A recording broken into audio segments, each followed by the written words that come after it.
My wife divorced me the day I buried my dad, then brought her new boyfriend into our home and demanded half of my inheritance. The manila envelope hit our kitchen table with a sound that changed everything. Heather slid it toward me like she was dealing a final hand of cards, her new boyfriend Derek nodding beside her while some lawyer in a cheap suit shuffled papers. I stood there holding my dad's photo albums, still wearing the black suit from his funeral that morning. The kitchen smelled like the casserole our neighbor had brought over, food for grieving that would go cold and untouched. These are divorce papers. I've already filed them with the court. Heather's voice was flat, businesslike, like she was returning a defective appliance. No condolences, no acknowledgement that I'd just buried the man who raised me alone after my mom died when I was 12. You're serving me divorce papers on the day I get back from my father's funeral? I couldn't wait any longer. Your grief is too much drama for everyone involved. She gestured toward Derek like they were a team. I need to move on with my life. The lawyer started explaining community property laws and asset division procedures. Heather interrupted her to mention that she'd be seeking half of my inheritance from my dad, since we were still legally married when he passed away. It's only fair. I supported you through his illness. I deserve to be compensated for what I've contributed to this relationship. I stared at this woman I'd shared a bed with for 7 years, who I trusted with my deepest fears about losing my dad. She was sitting in our kitchen with another man, talking about my father's death like it was a business opportunity. That's when I realized I'd never actually known her at all. The lawyer handed me a card and suggested I contact my own attorney within the next few days. Derek, this stranger sitting at my kitchen table, advised that if I wanted to make this process easier on everyone,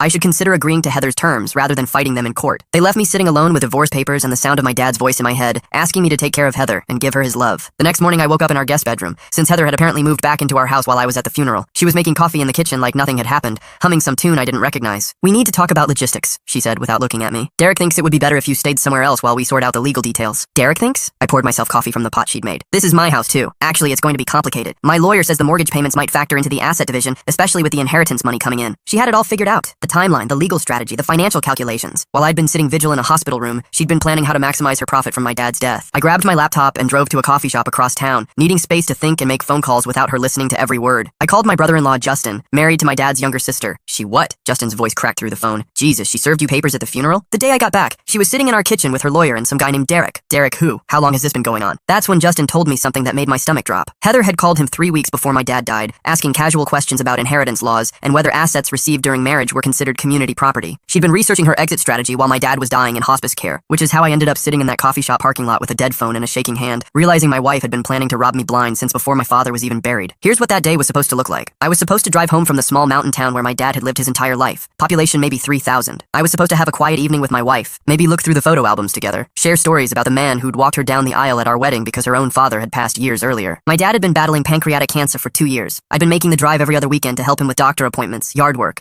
and just spend time together while we still could. The thing I should have paid attention to was her phone buzzing constantly during his last few weeks, messages she'd quickly silence or take to another room to answer. At first I figured she was dealing with work stress or coordinating with friends about emotional support during this difficult time. Looking back though, those text alerts had a different rhythm than work messages or casual conversations. They came at odd hours. They made her smile in ways that seemed disconnected from our situation. They pulled her attention away during conversations about funeral planning and estate details. But I was too focused on my dad to analyze Heather's texting patterns. Heather started going out more often with friends I'd never met around 6 months before my dad passed away. She'd come home late from mysterious events that never seemed to have concrete details. How was Jennifer's birthday party? I'd ask. Fine, just dinner and drinks. What restaurant? I don't remember the name. Someplace downtown. She'd been social during our 7 years of marriage, but this was different. Vague explanations, defensive reactions to basic questions, a sense that she was participating in a life I wasn't part of. Small amounts of money started disappearing from our joint savings account too. $50 here, $100 there, withdrawn at ATMs I didn't recognize in parts of town where neither of us worked or had friends. When I asked about it, she said she'd been getting cash for tips at the new salon she'd started going to, but the amounts didn't match her explanation, and the timing seemed random rather than monthly appointments. Heather also developed a sudden interest in my dad's health updates and financial situation. She'd ask detailed questions about his medical expenses, his insurance coverage, whether he'd updated his will recently. I'm just worried about how this is affecting our budget, she'd say when I commented on her curiosity. All these trips are adding up. Her questions felt more like intelligence gathering than genuine concern about our finances. She'd come home from these mysterious outings smelling like expensive men's cologne that wasn't mine too. When I mentioned it, she claimed she'd hugged some friend's boyfriend or been in a crowded bar where someone had been wearing too much fragrance. When I suggested she come to one of my dad's doctor appointments, she became irritated, almost angry. She insisted that medical appointments were private and that my dad probably didn't want her there anyway. You're being weird about this, she said. Like you want me to be more involved, but then you act like I'm intruding when I ask questions. I started paying closer attention after that conversation, but by then, my dad's condition was deteriorating rapidly, and I was spending most of my mental energy on medical decisions and end-of-life planning. The discovery that I couldn't ignore happened 2 weeks before my dad died. I was looking for our insurance paperwork in Heather's car when something caught my eye. A receipt from a restaurant I'd never heard of tucked between the seats, dated on a night when she'd said she was working late. My hand started shaking as I read the details. 2 dinners and a bottle of of wine that cost more than we usually spend on dinner for a week. Time stamped at 9:47 p.m. on a Tuesday, 3 hours after she texted me saying she was staying at the office to finish a project. I confronted her that evening, showing her the receipt and asking for an explanation. I was at a work dinner, client entertainment, the company reimbursed me. Which client? I can't discuss client details with you, you know that. Then show me the reimbursement. I don't have to show you anything. This is exactly the kind of controlling behavior that's been driving me crazy. She turned my discovery into an accusation against me, somehow making my reasonable questions seem unreasonable. Maybe I was overreacting. Everyone said it wasn't a big deal. My friend Greg told me that marriages go through rough patches during major stress, that Heather was probably just processing the situation differently than I was. My sister-in-law suggested that some people deal with impending death by creating distance, protecting themselves from the emotional impact. Even my dad's neighbor, Mrs. Mitchell, said that Heather was probably just scared about losing another father figure, since her own dad had died young. People handle grief in strange ways, she told me. Some folks run toward it, some run away from it. Don't take it personal. I almost convinced myself they were right. Maybe Heather's distance was her way of protecting both of us from the pain of losing my dad. Maybe her secretive behavior was just her way of maintaining some normalcy during an abnormal time. Maybe I was being paranoid and controlling, like she'd accused me of being, until I found the dating app notification on her phone. Heather had left her phone on the kitchen counter while she was in the shower. It buzzed with a notification from an app I didn't recognize. When I glanced at the screen, I saw a message preview that made my blood freeze. Derek, can't wait to see you tonight. Same place as last week? I stared at that notification until the screen went dark,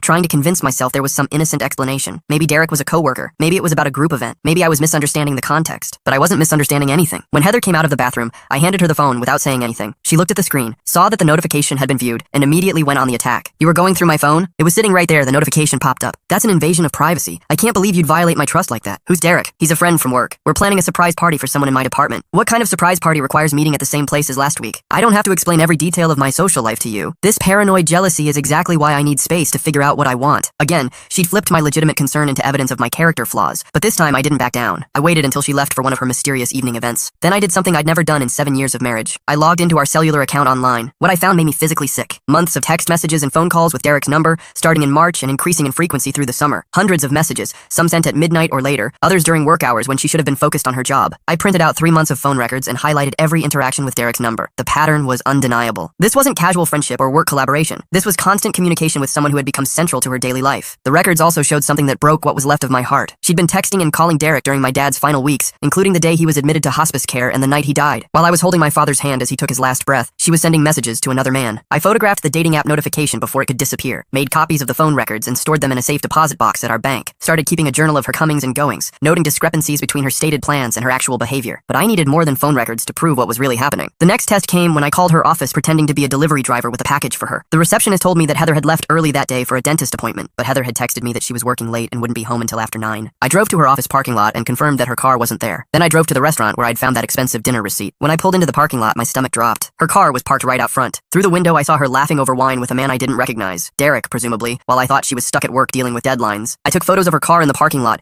timestamped against her text message claiming she was working late. I also saved screenshots of the restaurant's location and hours, creating a paper trail that would prove her deception. But I needed something more concrete, something that would prove intent rather than just opportunity. I started checking our joint credit card statements more carefully, looking for charges that didn't match Heather's stated activities or locations. What I found made me want to vomit. Charges at hotels during times when Heather had claimed to be visiting her sister across town. Restaurant bills for expensive dinners on nights when she'd said she was working late or attending work events. Even charges at a jewelry store for an item I'd never seen her wear. She'd been funding her affair with our money, using our joint accounts to pay for her betrayal of our marriage. Every romantic dinner with Derek, every hotel room where they'd carried on their relationship, every gift he'd bought her, all of it paid for with money I'd earned working overtime to cover my dad's medical expenses and travel costs. I made copies of 6 months of credit card statements, highlighting every charge that corresponded with her lies about her whereabouts. Started taking photos of her jewelry and accessories, noting when new items appeared that I hadn't seen her purchase. The evidence was building, but I needed professional documentation if this was going to end up in divorce court. I hired a private investigator named Patricia who specialized in infidelity cases. I couldn't stomach following Heather around myself, but I needed someone who could document her activities legally and thoroughly. What Patricia discovered over 3 weeks made the phone records and credit card statements look like minor infractions. Hotel check-ins during lunch hours when Heather claimed to be at work meetings, long dinners with Derek at expensive restaurants when she claimed to be grocery shopping or running errands, photos of Heather entering and leaving Derek's apartment complex during times when she claimed to be staying with her sister. But the most damaging discovery was this. Patricia had documented Heather meeting with a divorce attorney 6 weeks before my dad died. Photos of her entering and leaving a law office, time-stamped and geotagged,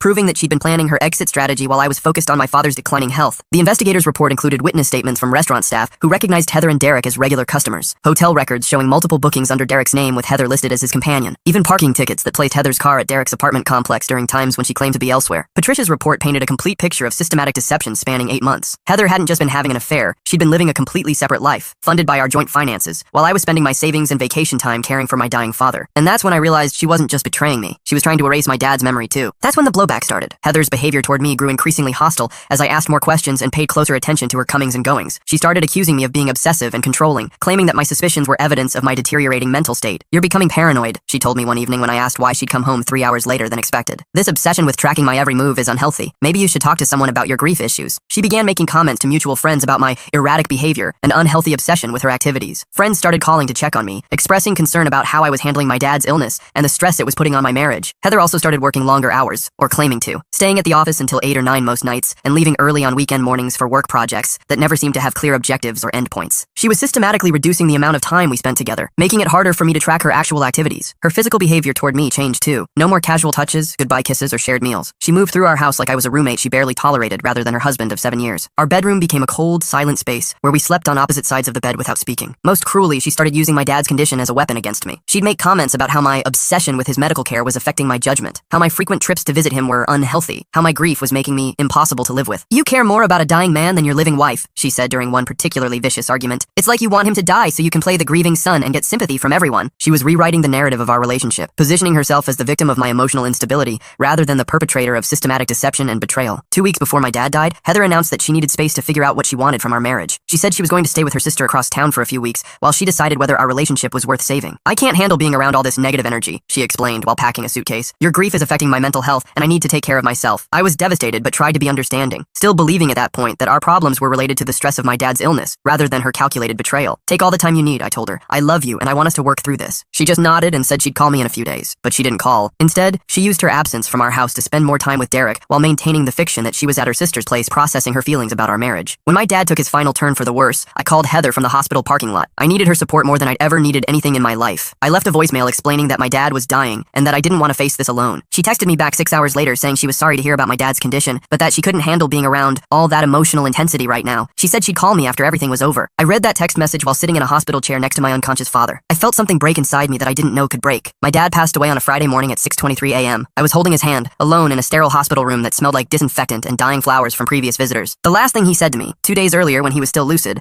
was to make sure I took care of Heather and give her his love. All I wanted was to grieve my father's death in peace and maybe salvage whatever was left of my marriage. Somehow it turned into a fight for my financial survival and my sanity. The funeral planning, the arrangements, the endless paperwork that comes with death. I handled all of it by myself, choosing a casket, writing an obituary, coordinating with a church where my dad had been a member for 40 years. Heather sent a text saying she was sorry for my loss and that she'd see me when I got home. My dad's best friend Bill helped me carry the casket. My high school baseball coach gave one of the eulogies. Neighbors who remembered my dad coaching youth league and volunteering at the fire department filled the small church to capacity. Heather wasn't there. When I returned from the funeral, I found Heather sitting in our kitchen with Derek and her lawyer, ready to serve divorce papers and demand half of everything my dad had left me. But I wasn't the same person who'd driven away to bury his father that morning. Sitting in that hospital room for 3 days, watching my dad die while my wife refused to support me, had clarified something fundamental about who she really was. When Heather slid those divorce papers across the table and started talking about asset division and community property, I didn't react with shock or hurt or desperate attempts to negotiate. I looked at her calmly and said, "I'll need to review these documents with my attorney." "Your attorney?" She seemed surprised that I wasn't falling apart or begging her to reconsider. "Yes, I assume you'll want this process to be thorough and fair. That means we'll both need proper legal representation to ensure everything is handled correctly." I could see confusion in Derek's eyes, like he'd expected me to be more emotional or desperate. Heather's lawyer looked slightly uncomfortable, probably anticipating a more dramatic scene that would position Heather as the reasonable party dealing with an unstable spouse. Instead, I gathered up the photo albums I'd brought home from my dad's house, thanked them for their time, and walked upstairs to pack a bag. I'd already decided I wasn't going to fight this battle from a position of weakness or surprise. That afternoon, I met with Jennifer Hayes, a divorce attorney who specialized in cases involving complex asset division and allegations of misconduct. I brought copies of everything: the phone records, credit card statements, private investigator's report, photos of Heather's car at the restaurant, documentation of her lies about work schedules. "Your wife's timing isn't coincidental," Jennifer told me during our first meeting. "This is a calculated strategy. People often file for divorce immediately after a spouse receives an inheritance, hoping to claim it before legal protections can be established." She explained that inheritance is typically considered separate property in our state, but that Heather's legal team would try to argue that marital funds had been used for expenses related to my dad's care, or that I'd somehow mixed the inherited assets with our joint accounts. "However," she continued, examining the evidence I'd brought, "this documentation shows a pattern of deception and financial misconduct that could completely change how a judge views her claims. The credit card fraud alone might be grounds for criminal charges." Jennifer filed our response, arguing that inheritance is separate property under state law and that Heather's claims had no legal merit. We also requested full financial disclosure from both Heather and Derek, since their relationship had begun during our marriage and might involve assets that belonged to me. We included Patricia's report as evidence that Heather had been planning the divorce while actively deceiving me about her activities. We filed a counterclaim seeking restitution for all the money she'd stolen from our accounts and demanding that she be held responsible for any debts she'd accumulated in my name. Heather's response was swift and vicious. Her legal team filed a restraining order against me, claiming that my investigation into our finances constituted harassment, that I'd been stalking her by driving past places where she worked or spent time. The restraining order was clearly tactical, designed to make me look unstable and potentially dangerous in front of a family court judge, but it also meant that I couldn't go to half the places in our town without worrying about accidentally violating a court order. I had to find a new grocery store, a new gas station, a new new route to work. Simple errands became complicated calculations about whether I might accidentally end up somewhere that Heather could claim I was violating the order. The psychological effect was brutal. I felt like I was being punished for grieving. Like my sadness about losing my dad was being used as evidence that I was somehow dangerous or unbalanced. Heather also started spreading stories around town about how I'd become obsessed with her new relationship, how I was trying to destroy her life out of spite. People who didn't know the full situation began treating me differently, like I was the bitter ex-husband who couldn't let go. The social isolation was almost worse than the legal battle. I'd lost my father, my wife,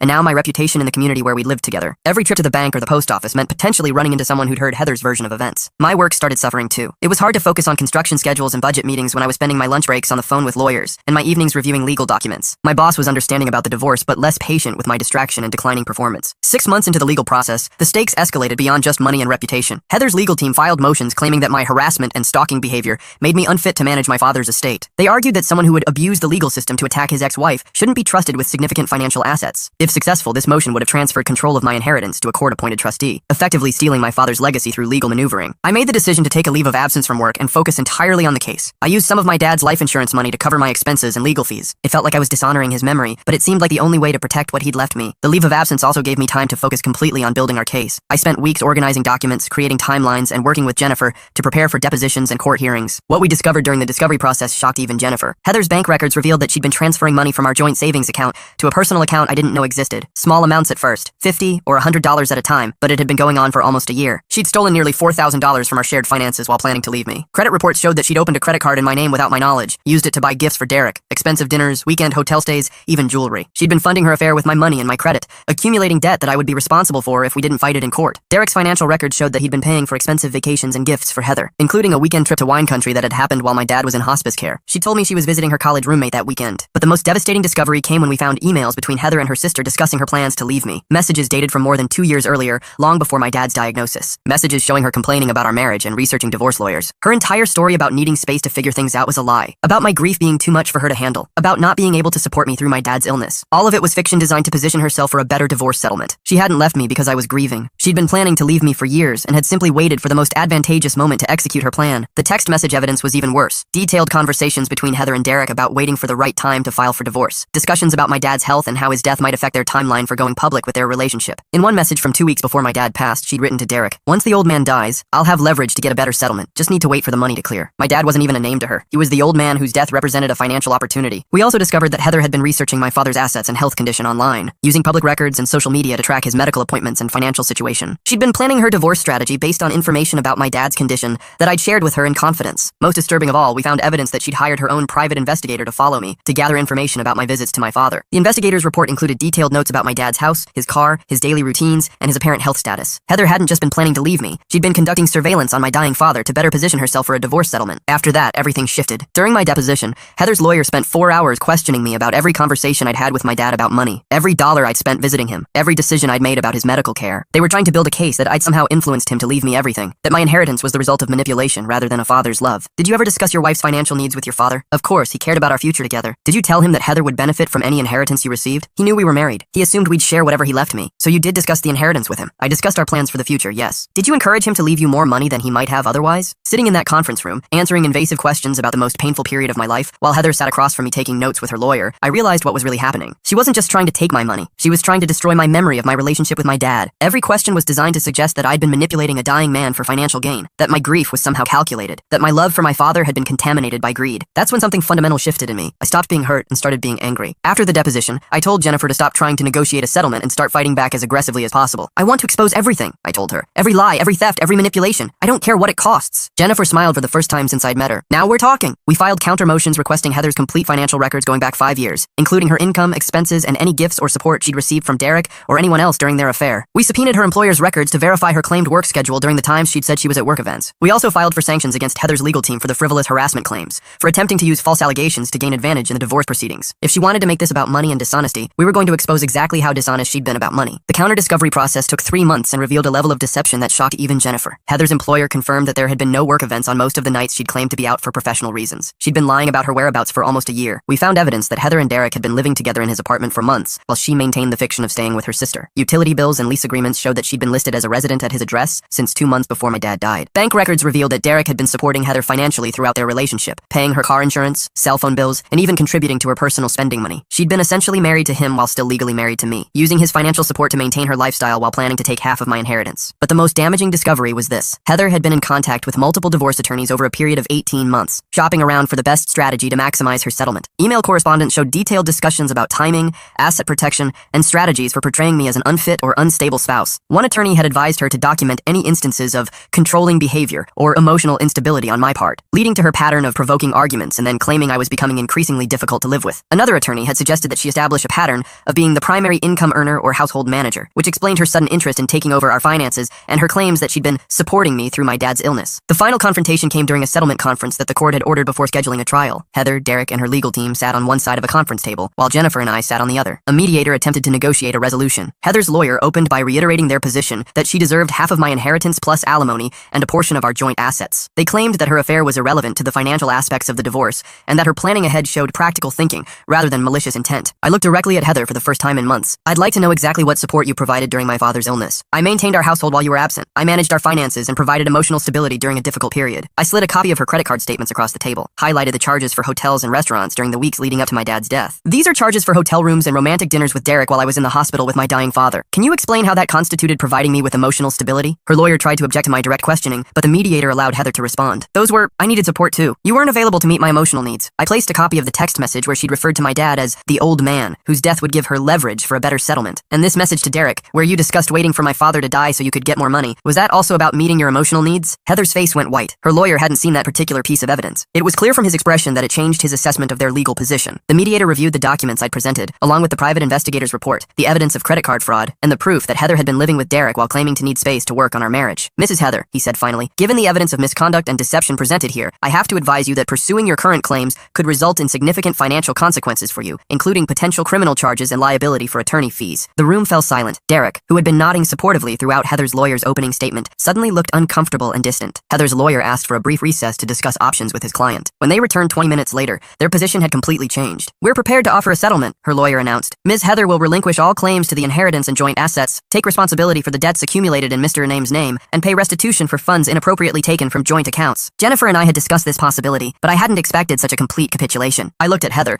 who was staring at her hands and refusing to make eye contact with anyone in the room. Additionally, her lawyer continued, Ms. Heather will agree to a permanent restraining order preventing her from contacting Mr. In name or interfering with his management of the inherited property. The mediator asked if I found these terms acceptable. I thought about my dad, about his letter asking me to take care of Heather and give her his love. I thought about the man who'd raised me to be fair and compassionate, even to people who didn't deserve it. Then I thought about Heather calling him the old man and planning to profit from his death. Any remaining sympathy disappeared completely. I accept those terms with one addition. I want a written admission that her claims about my behavior during the marriage were false, and that her allegations of harassment were made for strategic purposes rather than legitimate safety concerns. Heather's lawyer started to object, but Heather herself cut him off. Fine, I'll sign whatever you want. I just want this to be over. It didn't look like TV justice, but after 14 months of legal warfare, I finally had a resolution that felt fair. More than fair. It felt like vindication. Heather received no assets from our marriage, was ordered to pay back all the money she'd stolen plus interest, was required to cover my attorney fees. The credit card debt she'd accumulated in my name was transferred entirely to her responsibility. She was also ordered to stay away from me, my family, and my father's property for 5 years, which meant she couldn't attempt to contact me or interfere with my life in any way. Heather was ordered to pay me almost $60,000 in restitution and fees. She'd spent tens of thousands of dollars trying to steal my inheritance, and ended up worse off than if she'd simply filed for a straightforward no-fault divorce. Most importantly, my dad's final gift to me was completely protected. The house where I'd grown up, the savings he'd accumulated through decades of hard work, the life insurance policy he'd maintained so that I'd have security, all of it remained exactly where he'd intended it to go. But the real victory wasn't financial, it was emotional. Fighting back against Heather's manipulations had forced me to stop being a victim of her betrayal and start being an active participant in my own recovery. Instead of just absorbing her attacks, I'd learned to defend myself in the memory of my relationship with my dad. 6 months after the divorce was finalized,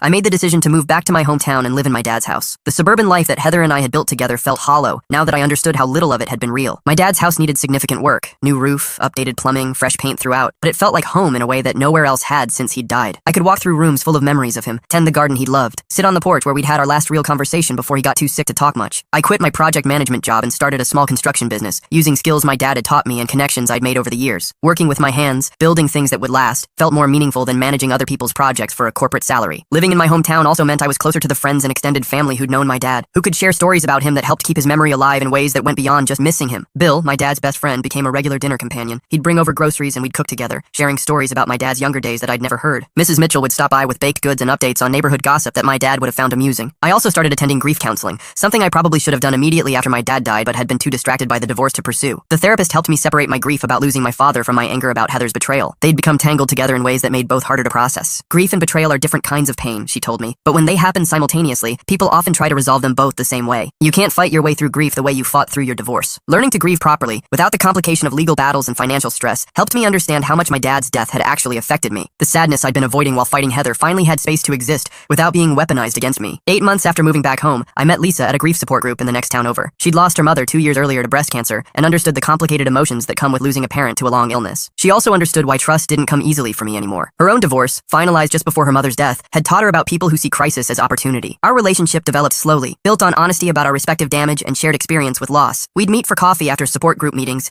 take long walks where we could talk without the pressure of romantic expectations. Gradually, we discovered that we enjoyed each other's company beyond just shared trauma. She never pressured me to get over what Heather had done or to move faster than felt comfortable. She'd been through her own version of betrayal during grief and knew that healing happens on its own timeline. The hardest part, she told me one evening as we sat on my dad's porch watching the sunset, was learning that some people's sympathy is really just curiosity. They want to hear about your pain, but they don't want to help you carry it. How do you tell the difference? The people who really care about you ask how you're doing today, not what happened back then. They're more interested in your recovery than in your story. Lisa asked about my recovery. She wanted to know what helped me sleep better, what made me laugh, what I was looking forward to. She treated my healing like something that mattered more than my history. 1 year after we met, I asked her to move in with me, not because I was lonely or trying to replace what I'd lost with Heather, but because I'd rediscovered what it felt like to be with someone who actually liked me as a person. We spent months planning how to blend our lives without rushing into anything that felt like repetition of past mistakes. She kept her own apartment for 6 months after officially moving in, just so we both knew she was choosing to be there rather than settling for convenience. 2 years after moving back home, I proposed to Lisa in my dad's garden, using my grandmother's ring that my dad had saved for me. It felt right to start this new chapter in the place where my dad had taught me about love and commitment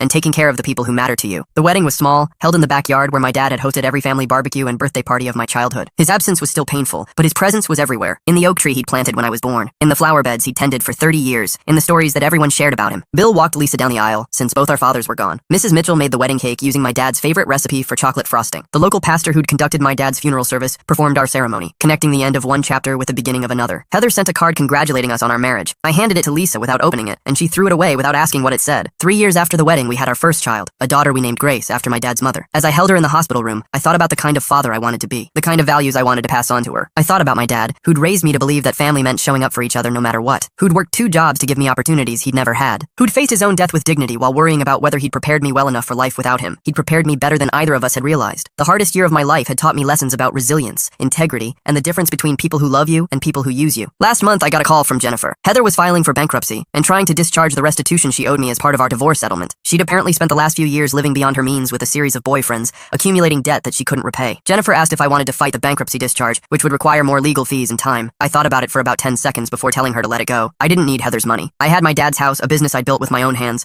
a marriage based on actual trust and communication. Most importantly, I'd learned to stop letting her have any power over my emotional well-being. Some nights, when I'm rocking Grace to sleep in the nursery I built in what used to be my childhood bedroom, I tell her about her grandfather and the lessons he taught me, about the importance of showing up for people you love, about the difference between temporary problems and permanent values. I tell her that someday, people might try to take advantage of her kindness or use her pain against her. That trust is precious precisely because it can be broken, and that the goal isn't to never get hurt, but to never let hurt turn you into someone you wouldn't respect. Most importantly, I tell her that the people who truly love you will be there during your worst moments, not planning how to profit from them. And on quiet evenings when Lisa is working late and Grace is sleeping peacefully, I sit on my dad's porch and think about how proud he would be of the life I've built from the ashes of the worst thing that ever happened to me. Heather thought she was taking everything when she served me those divorce papers on the day I buried my father. Instead, she'd given me the chance to discover that I was stronger than I'd ever imagined. The inheritance she tried so hard to steal was never really about money. It was about the values, the character, and the love that my father had spent 32 years building in me. And that was something no divorce lawyer could ever touch. Thanks for watching. Don't forget to subscribe, like, and drop your favorite part in the comments. See you in the next one.